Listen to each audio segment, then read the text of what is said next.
Conflict is part of any healthy organization.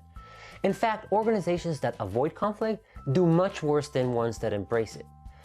The secret is to manage conflict so that it is constructive rather than destructive. Constructive conflict is when people are willing to accept healthy levels of conflict without the fear of being reprimanded. It is the willingness to embrace an environment where people feel comfortable to voice their ideas and opinions, even if other people might reject them.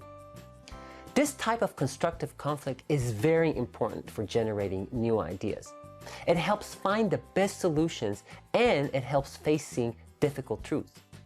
On the other hand, destructive conflict is when people have a conflict for the sake of it. When conflict becomes about personal power, proving people wrong, and above all, being closed-minded. So what are the best ways to manage and embrace constructive conflict?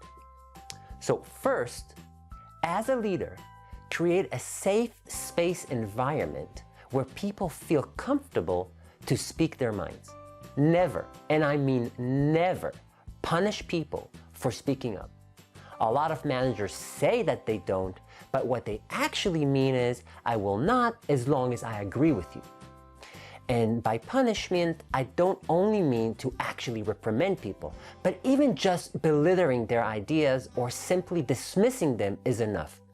If you do that, trust me, people will very quickly get the message, and all that you will ever hear is the brown noses telling you how amazing you are. Second, force everyone on your team to speak up. When you have a meeting, don't just let the extroverts take over the conversation.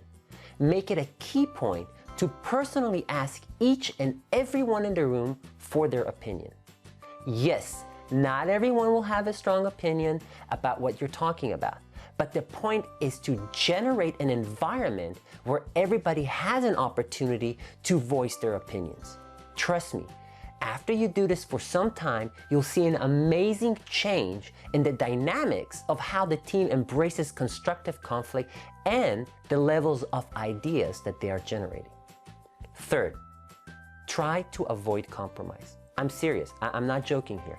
Compromise is the act of avoiding the best solutions because we're trying to appease each other rather than face reality. Do I mean never be willing to change your mind or accept you're wrong? Absolutely not. What I mean is exactly the opposite.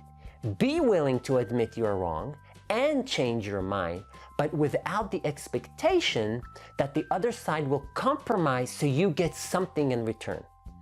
The most important goal is to come with the best solutions, not the solutions that the largest amount of people agree with. Fourth, respect and follow decisions, even if you did not originally agree with them. The worst thing I see people do is a meeting after the meeting.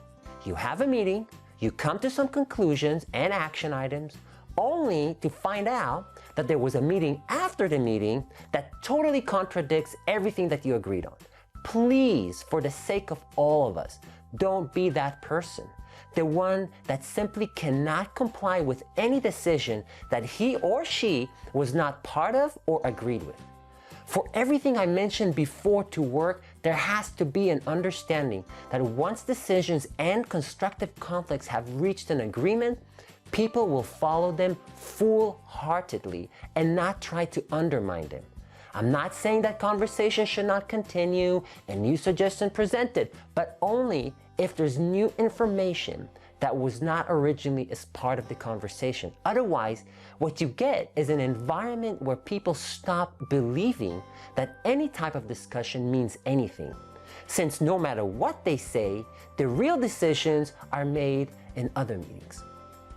So, to sum it up, first, create a safe space working environment where people are encouraged to speak up and share their opinions without the fear of being reprimanded.